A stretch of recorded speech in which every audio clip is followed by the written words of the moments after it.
अमेरिकी supreme court के tariff रद्द करने के फैसले के 3 घंटे के अंदर डोनाल्ड ट्रंप ने दुनिया भर पर 10% ग्लोबल टैरिफ लगाने का ऐलान कर दिया।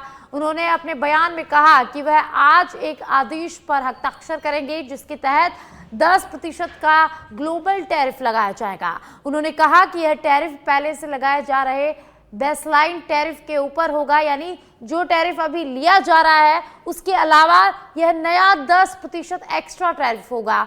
इससे पहले शुक्रवार को सुप्रीम कोर्ट ने राष्ट्रपति डोनाल्ड ट्रंप के ग्लोबल टैरिफ को अवैध बताते हुए रद्द कर दिया था।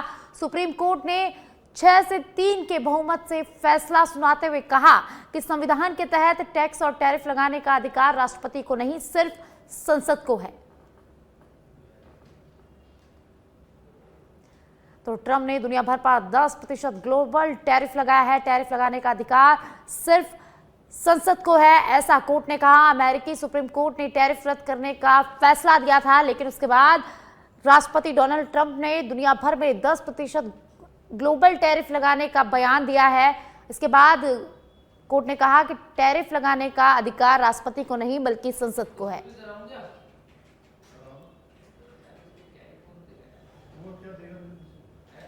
कांग्रेस नेता राहुल गांधी आरएसएस के एक स्वयंसेवक की ओर से दायर मानहानि के मामले में शनिवार को ठाणे जिले के भिवंडी स्थित मजिस्ट्रेट अदालत में पेश होंगे। उनके वकील ने यह जानकारी दी।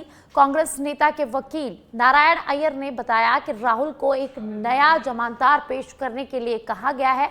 इस केस में नया जमानत देने के लिए आज कोर्ट में पेश होंगे। हालांकि जमानत देने वाले का नाम सीक्रेट रखा गया है। राहुल गांधी ने 2014 में लोकसभा चुनाव के लिए भिवंडी में एक कैंपेन मीटिंग के दौरान राष्ट्रीय स्वयंसेवक संघ को लेकर एक विवादित बयान दिया था, जिसके बाद मानहानि का मुकदमा दर्ज किया गया और आज राहुल गांधी कोर्ट में पेश होंगे।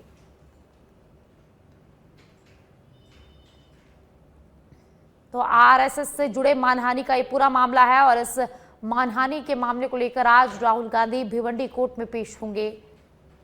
आरएसएस के राजेश कुंटे ने परिवाद दर्ज करवाया था और आज राहुल गांधी कोर्ट में पेश होंगे।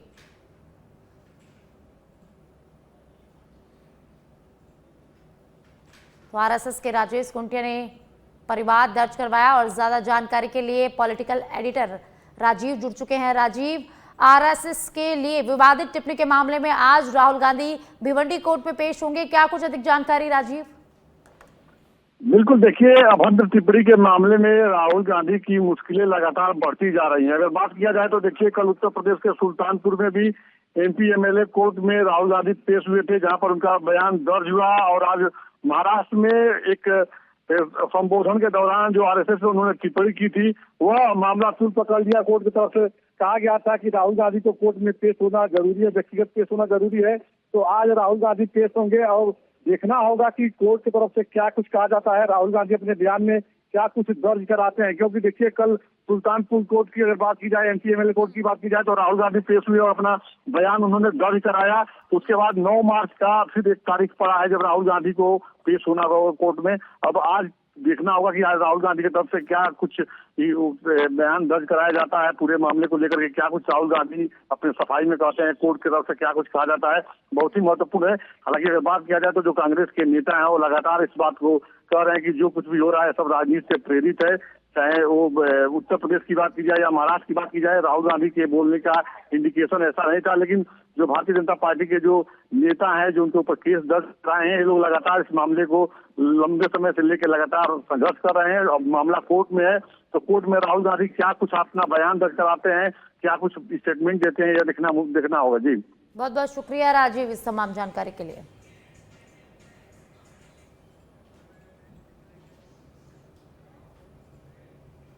केंद्रीय स्वास्थ्य एवं परिवार कल्याण मंत्री जेपी नड्डा आज हिमाचल प्रदेश के सोलन जिला में केंद्रीय अनुसंधान संस्थान कसोली आएंगे।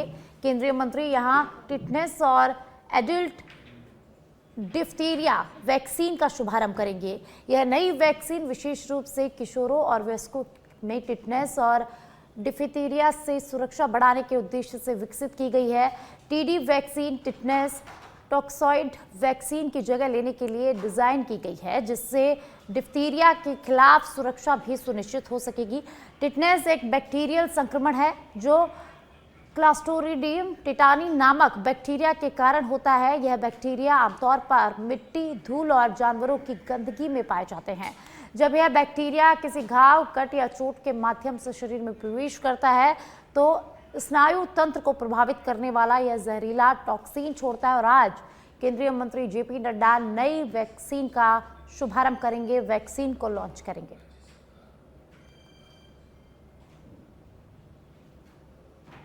तो केंद्रीय मंत्री जेपी नड्डा आज हिमाचल जाएंगे, जहां पे नई वैक्सीन लॉन्च करेंगे। CRI कसौली जाने का उनका कार्यक्रम है, जहां टिटनेस की जो नई वैक्सीन है उसको यहां पर केंद्रीय मंत्री लॉन्च करेंगे। और अब राजस्थान से खबर है, जहां विधानसभा के सत्र की बात करेंगे। विधानसभा में आज सरकार के 2 वर्ष के कार्यकाल को लेकर विशेष चर्चा आयोजित की जाएगी। सदन की कार्यवाही सुबह 11 बजे शुरू होगी और आज प्रश्नकाल और शून्यकाल नहीं रखा गया है, जिससे पूरा समय सरकार की उपलब्धियों और कार्यप्रणाली पर केंद्रित रहेगा। दोपहर में सरकार के 2 वर्ष प्रगति एवं उत्कर्ष 2024-25-26 प्रतिवेदन पर विस्तृत चर्चा होगी। इस दौरान सत्ता पक्ष के सदस्य सरकार की उपलब्धियां, विकास कार्यों और जन कल्याणकारी योजनाओं को सामने रखेंगे। वहीं विपक्ष के सदस्य विभिन्न मुद्दों पर सरकार को घेरते हुए उनकी नीतियों और कार्यशैली पर सवाल उठाएंगे। सत्ता पक्ष का दावा है कि पिछले 2 वर्षों में प्रदेश ने विकास के नए आयाम स्थापित किए हैं, जबकि विपक्ष बेरोजगारी, महंगाई और कानून व्यवस्था जैसे मुद्दों को लेकर सरकार को कटघरे में खड़ा करने की तैयारी में है। शाम को मुख्यमंत्री भजनलाल शर्मा 2 साल बनाम 5 साल पर सरकार की तरफ से विधानसभा में जवाब भी देंगे। तो आज सुबह 11 बजे विधानसभा की कार्यवाही शुरू होगी। और ज्यादा जानकारी के लिए पॉलिटिकल एडिटर लाल सिंह फौजदार जुड़ चुके हैं। लाल सिंह, आज विधानसभा की कार्यवाही सुबह 11 बजे शुरू होगी। आज प्रश्नकाल नहीं रखा गया है और आज सरकार के 2 वर्ष के कामकाज को लेकर चर्चा होगी। मुख्यमंत्री भजनलाल शर्मा भी यहाँ पर जवाब देंगे। तो आज क्या कुछ रहने वाला है विधानसभा में? देखिए साक्षी, आज विधानसभा में प्रश्नकाल भी नहीं रहेगा और शून्यकाल भी नहीं रहेगा।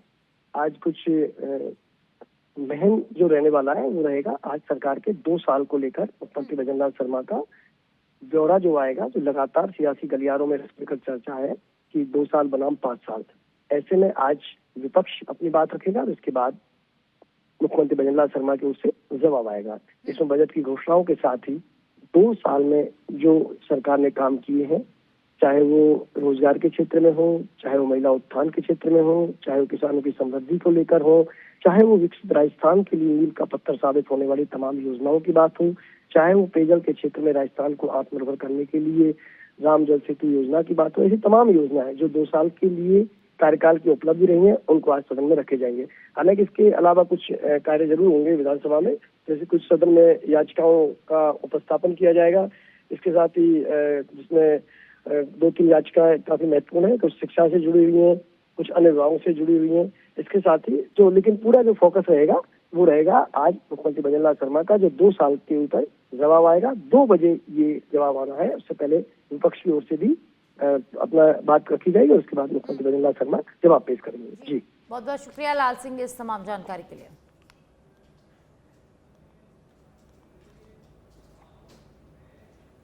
राज्यपाल हरिभाऊ बागड़े का आज मेड़ता सिटी का दौरा रहने वाला है। राज्यपाल गांव के कार्यक्रमों में आज भाग लेंगे। राज्यपाल 5 डोलिया, धांधलास और मोर्रा का दौरा करेंगे। सुबह 10:45 पर 5 डोलिया पहुंचने का उनका कार्यक्रम है। दोपहर 1 बजे डांगावास हेलीपैड से दिल्ली के लिए प्रस्थान करेंगे राज्यपाल हरिभाऊ बागड़े। राज्यपाल के दौरे को लेकर SDM सूर्यकांत शर्मा सहित प्रशासन ने तैयारियां जो है वो पूरी कर ली है। तो आज राज्यपाल हरिभाऊ बागड़े मेड़ता सिटी पहुंचेंगे, जहां गांव के कई कार्यक्रमों में वो भाग लेंगे। उसके बाद दिल्ली जाने का उनका कार्यक्रम है और मेड़ता सिटी में उनके दौरे को लेकर SDM सूर्यकांत शर्मा सहित प्रशासन ने तैयारियां जो है वो पूरी कर ली है।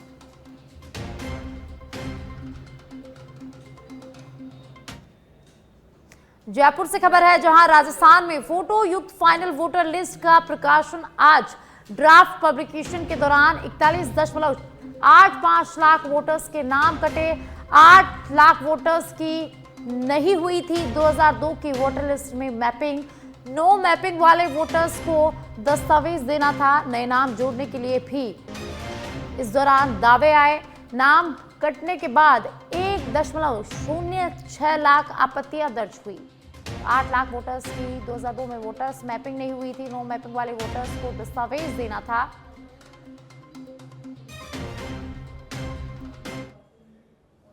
और अब सीकर के खाटू श्याम जी से खबर है, जहां आज से खाटू श्याम फाल्गुनी मेला शुरू हो गया है।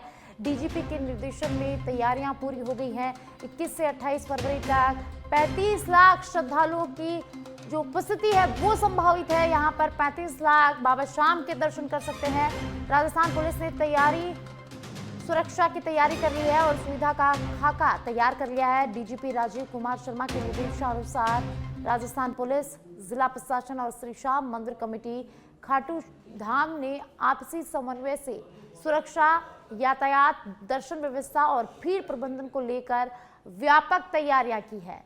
इस वर्ष की रणनीतियों में तकनीकी नवाचार और श्रद्धालुओं के प्रबंधन पर विशेष जोर रहने वाला है। तो आज से बाबा श्याम का फाल्गुनी मेला शुरू हो गया। आपको बता दें कि 21 फरवरी से लेकर 28 फरवरी तक ये मेला चलने वाला है और 35 लाख श्रद्धालुओं की जो उपस्थिति है उसकी आशंका यहाँ पर जताई गई है कि 35 लाख के आसपास श्रद्धालु इस मेले में बाबा श्याम के दर्शन कर सकेंगे। और इसी के साथ वीआईपी दर्शनों पर यहाँ पर पूरी तरह से रोक लगा दी गई है। और ज्यादा जानकारी के लिए सहयोगी एनआर मनोहर जुड़ चुके हैं। एनआर मनोहर, आज से बाबा श्याम का जो मेला है वो शुरू हो गया है, किस तरह की तैयारियां की गई है, क्या कुछ जानकारी है? साक्षी, मैं बता दूं कि पूरा बाबा श्याम का दरबार है विशेष तरीके से फूलों से सजा दिया गया है। पूरा श्याम दरबार इस बार पौराणिक देवी देवताओं की थीम से सजाया गया है। प्रसिद्ध काशीनाथ मंदिर की तर्ज पर यहाँ पर भगवान शिव को समर्पित किया गया है। देश के कोने कोने से आज बाबा श्याम के भक्त है।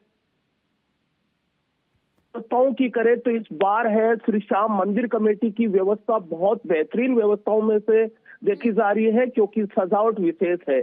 वही प्रशासन ने अगर से ज्यादा पुलिस कर्मी और सिक्योरिटी गार्ड और तमाम एजेंसियों के गार्ड लगाए हैं। मेडिकल सुविधा बेहतरीन दी है और जो लखदातार ग्राउंड है वहां पर पीने के पानी के पैकेट बनाए हैं। और विशेष तैयारियों की बतौर इस बार है 5 अलग अलग पार्किंग बनाई है अलग अलग रूट से आने वाले श्याम भक्तों के लिए। अगर आप रींगस जयपुर की तरफ से आ रहे हो तो 52 बीघा पार्किंग के लिए आपको रोका गया है, यानी कि अपनी कार को नो व्हीकल जोन रखते हुए। वहीं अगर आप सीकर की तरफ से आ रहे हो तो आपको लामिया की तरफ से आ रहे हो तो आपको सीतारामपुरा जोड़ी में रोक दिया गया है। ऐसे तमाम 5 पार्किंग बनाई गई है। और व्यवस्थाओं की मैं देखूं तो इस बार है अभी सुबह से ही भक्त है मंदिर जाने वाले रास्ते पर है वो संख्या बढ़ गई है। और जिगजैग फिलहाल जब भीड़ बढ़ जाएगी तो जिगजैग भी शुरू कर दिया जाएगा। फिलहाल चालू नहीं किया गया है, लेकिन ऐसा आज पहला दिन है फाल्गुनी मेले का, ऐसा लग रहा है कि पूरा शाम में हो गया है खाटू श्याम जी और प्रशासन भी अलर्ट है। जी साक्षी जी, बहुत बहुत शुक्रिया एनआर इस तमाम जानकारी के लिए।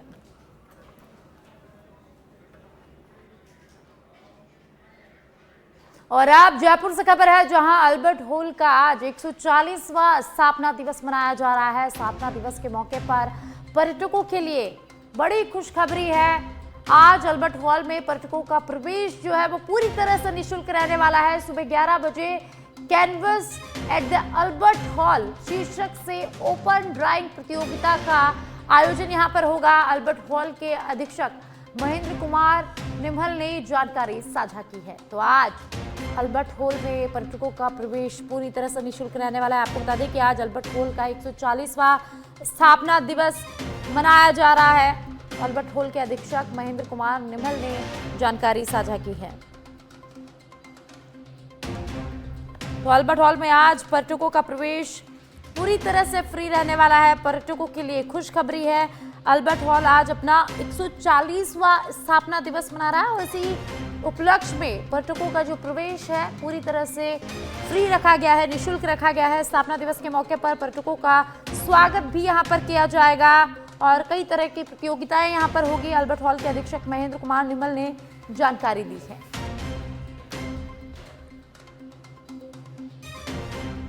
सुबह 11 बजे से ड्राइंग प्रतियोगिता होगी। अल्बर्ट हॉल के अधीक्षक महेंद्र कुमार निमल ने जानकारी साझा की है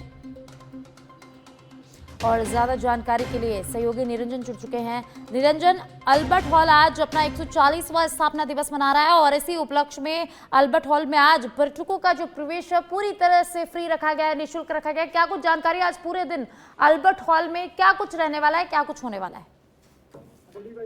बिल्कुल, देखिए, ये जयपुर का ऐतिहासिक स्मारक माना जाता है अल्बर्ट हॉल, और उसका आज 140वां स्थापना दिवस है। इस मौके पर सभी पर्यटक जो वहां पहुंचेंगे उनको एक तो पहली बात तो एंट्री जो है वो पूरी तरीके से फ्री रखी जाएगी।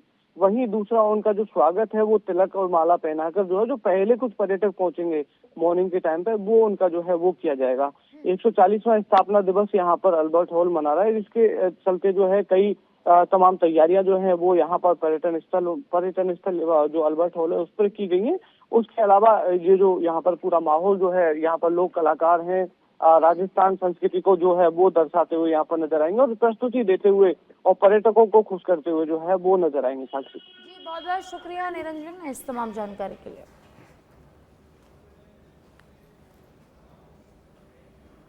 और आप बुलेटिन में बात मौसम की करेंगे। देश के कई हिस्सों में आज से मौसम में बदलाव दिखा है। मध्य प्रदेश में साइक्लोनिक सर्कुलेशन और टर्फ की एक्टिविटी की वजह से 4 दिन तक आंधी और बारिश का अलर्ट है। एक दिन पहले भी 20 से ज्यादा जिलों में बारिश हुई। राजस्थान में तापमान चढ़ने के साथ ही सर्दी घटने लगी है। मौसम विभाग के मुताबिक राज्य में अगले एक सप्ताह मौसम साफ रहने वाला है। तापमान बढ़ने से दिन में गर्मी बढ़ेगी। 20 फरवरी को 6 शहरों का दिन का तापमान 23 डिग्री सेल्सियस से ज्यादा रहा। न्यूनतम तापमान 11 डिग्री सेल्सियस से 17 डिग्री सेल्सियस के बीच यहां पर दर्ज किया गया। हरियाणा में मौसम लगातार बदल रहा है और आज राज्य के अधिकांश शहरों में सुबह घना कोहरा छा रहा।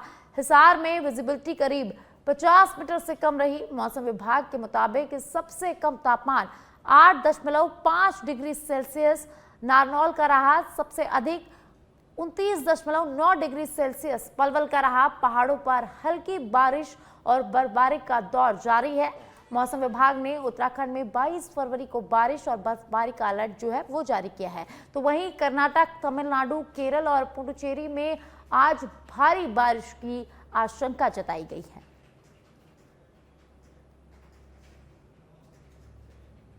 और अब खबर सिरोही से है, जहां सिरोही जिला अस्पताल में शनिवार देर रात गंभीर लापरवाही का मामला सामने आया। रात करीब 11:30 बजे एक एक्सीडेंट में घायल मरीज को ट्रॉमा सेंटर से बाहर निकाल दिए जाने की जानकारी मिली है, जिससे अस्पताल प्रशासन की कार्यशैली पर सवाल खड़े हो गए हैं। बताया जा रहा है कि घायल मरीज के साथ उसका छोटा भाई मौजूद था। आरोप है कि ड्यूटी पर मौजूद डॉक्टर का व्यवहार परिजनों के प्रति अनुचित रहा। मरीज को अस्पताल से बाहर किए जाने की सूचना मिलते ही स्थानीय मीडिया संस्थान सच बेधड़क की टीम मौके पर पहुंची और घटनाक्रम की जानकारी लेते हुए वीडियो रिकॉर्डिंग शुरू की कर दी गई। इसी दौरान इंटर्न डॉक्टर हर्षित मौके पर पहुंचे और टीम को वीडियो और फोटो बनाने से रोकने को यहां पर कहा गया। वीडियो फोटो लेना बंद करो। इस घटनाक्रम के बाद सच बेधड़क ने आधी रात को अस्पताल प्रशासन और जिला अधिकारियों को पूरे मामले से अवगत कराया। सूचना मिलते ही कार्यवाहक पीएमओ डॉक्टर हनुवंत सिंह राणावत मौके पर पहुंचे। उन्होंने तत्काल घायल मरीज को स्ट्रेचर पर ट्रॉमा सेंटर में दोबारा भर्ती करवाया और साथ ही उन्होंने आश्वासन दिया कि मामले की जांच कर दोषियों के खिलाफ सख्त कार्रवाई की जाएगी। पीड़ित मरीज के भाई शांतिलाल ने अस्पताल प्रशासन पर लापरवाही का आरोप लगाया है और न्याय की मांग की है। घटना के बाद अस्पताल प्रबंधन की कार्यप्रणाली को लेकर शहर में चर्चा का माहौल है। फिलहाल प्रशासन द्वारा मामले की जांच की जा रही है। आया तो अभी पता चला कि डॉक्टर से पूछा तो डॉक्टर्स और हमारे स्टाफ ने बताया कि एक्सीडेंट केस था, तो एक्चुअली उन्होंने ट्रीटमेंट किया, फिर पेशेंट ने एडमिट होने के लिए मना कर दिया तो फिर वो बाहर जाके सो गया। सर, रात को 11:30 बजे उस पेशेंट को बाहर निकला गया है ट्रॉमा सेंटर से। पेशेंट के स्टेटमेंट और हमारे स्टाफ के स्टेटमेंट में बहुत ही कॉन्ट्राडिक्शन हो रहा है। यहाँ के लोग कह रहे हैं, हमारे डॉक्टर्स कह रहे हैं कि पेशेंट जो है वो भर्ती होने ड्रिंक भी कर रखा है पेशेंट ने, तो अब वो पता नहीं चल पा रहा है कि क्या है। तो सर अगर देख रहे हैं पेशेंट patient की सर स्थिति मेरे को को देख रहे हैं। मेरे को सर से एक चीज़ बताइए, पेशेंट ने अगर ड्रिंक कर रखा है तो उसका इलाज नहीं करेगा आप इलाज के हॉस्पिटल? लिए नहीं, पेशेंट अगर मना ही कर रहा है तो कैसे, मतलब बात देखें, पेशेंट अभी पता करते हैं। पेशेंट ने तो मना नहीं किया, पेशेंट का भाई भी है, उसने तो ड्रिंक किया हुआ नहीं है। हाँ वो तो नहीं है, पर हो सकता है। मेरे ऐसा ये है कि भाई भर्ती करने का बोला हो, उसके बाद में जैसे पेशेंट ने कहा हो कि भर्ती नहीं। दोनों बाइक से आ रहे थे, फिर पीछे से इको वाले ने टक्कर दिए थे, हम्म एक्सीडेंट हो गया। फिर क्या कहाँ से लेके आया तू यहाँ पे? ऐसा वो सरकारी आपने 108 एम्बुलेंस आई थी, हाँ, सरकारी हॉस्पिटल सिरोही में। हाँ। फिर यहाँ पे सिरी हॉस्पिटल में लाया तो क्या कहा डॉक्टर ने? डॉक्टर ने पट्टा पट्टी किया, हाँ, सिर पे लगा था और पैर पे लगा था, सिर वो पट्टी किया था और उसके बाद बोला था कि चले जाओ, हाँ। कहाँ से ले जाओ? घर पे चले जाओ। अभी रात को हाँ कितने बजे? अभी बोला था सर, 12 बजे? नहीं सर, बोला था 9-10 बजे के टाइम अच्छा 9-10 बजे के हाँ। आसपास बोला था। क्या बोला था? चले जाओ। अच्छा फिर आप क्या किया? सर हम कैसे जाएंगे, हमारे पास गाड़ी नहीं है। फिर क्या कहा उन्होंने? नहीं कि किसी भी करके जाना तो पड़ेगा ही, इधर कोई नहीं है सुविधा है। अच्छा फिर आप भाई को कहाँ लेके आए? बस सर इधर ही आपने इधर रास्ते पे लेके आए। और ज्यादा जानकारी के लिए सहयोगी विक्रम जुड़ चुके हैं। विक्रम, घायल मरीज को रात में ट्रोमा सेंटर से बाहर निकाल दिया जाता है, क्या कुछ जानकारी?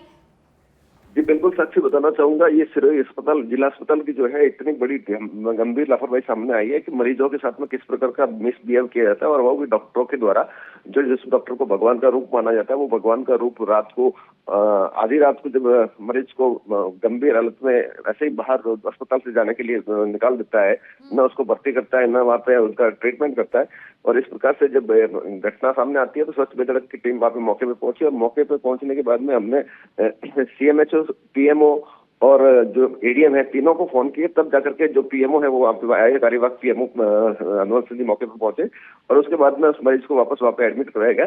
लेकिन इस प्रकार की जो गंभीर लापरवाही है उसके ऊपर प्रशासन को संज्ञान लेना पड़ेगा। जिला कलेक्टर को और जो ADM है उनको लगातार इस बात की मॉनिटरिंग करनी पड़ेगी कि मरीजों के साथ में इस प्रकार से अगर बिहेव करने वाला कोई डॉक्टर है, और वो भी इंटर्नशिप करने वाला जो डॉक्टर है, वो इस प्रकार से उस मरीज को बाहर निकल रहा है, तो ये बहुत ही गंभीर विषय है और इसके ऊपर ध्यान देने की जरूरत है। जी बहुत बहुत शुक्रिया विक्रम इस तमाम जानकारी के लिए। तो सिरोही के जिला अस्पताल से बड़ी लापरवाही का मामला सामने आया है। यहाँ पर घायल मरीज को ट्रोमा सेंटर से बाहर निकाल दिया गया, और जिसके बाद अस्पताल प्रशासन की कार्यशैली पर कई सवाल खड़े हो गए हैं। वहीं कार्यवाहक PMO ने आश्वासन दिया है कि जो भी दोषी होगा उनके ऊपर सख्त कार्रवाई की जाएगी। तो घायल मरीज को रात में ट्रोमा सेंटर से बाहर निकाला गया है, जिसके बाद से अस्पताल प्रशासन की कार्यशैली पर कई सवाल खड़े हो गए हैं। सिरोही के जिला अस्पताल से बड़ी लापरवाही का ये जो मामला है वो सामने आया है।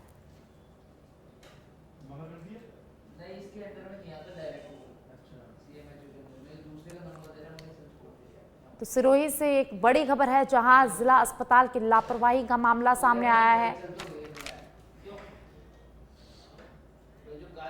धौलपुर जिले के बाड़ी सदर थाना क्षेत्र के NH 11B पर एक बिजोली के पास अज्ञात वाहन ने बाइक सवार 4 युवकों को टक्कर मार दी। टक्कर में एक युवक की मौके पर ही मौत हो गई, 2 युवक गंभीर रूप से घायल हो गए हैं और एक की हालत गंभीर होने के चलते हायर सेंटर में उसे रेफर कर दिया गया है।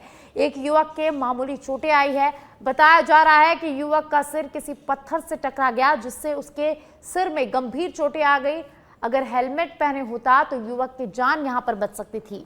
मिली जानकारी के अनुसार सर मथुरा निवासी 4 युवक एक बाइक से धौलपुर बारात में जा रहे थे।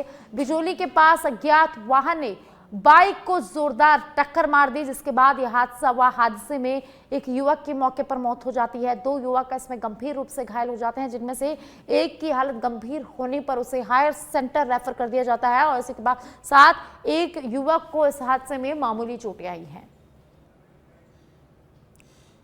बिजौली के पास में एक एक्सीडेंट हो गया है, जिसमें 3 जने थे, एक की तो डेथ हो गई है, 2 का इलाज जारी है और एक की हालत उसमें गंभीर है। और परिजनों को बता दिया है, पुलिस को सूचना दे दी है, और 2 का ट्रीटमेंट जारी है और एक की डेथ हो गई है। कहाँ से कहाँ कहाँ जा रहे थे सर, पता है क्या? ये सरमुद्रा से धौलपुर के लिए बारात में जा रहे थे।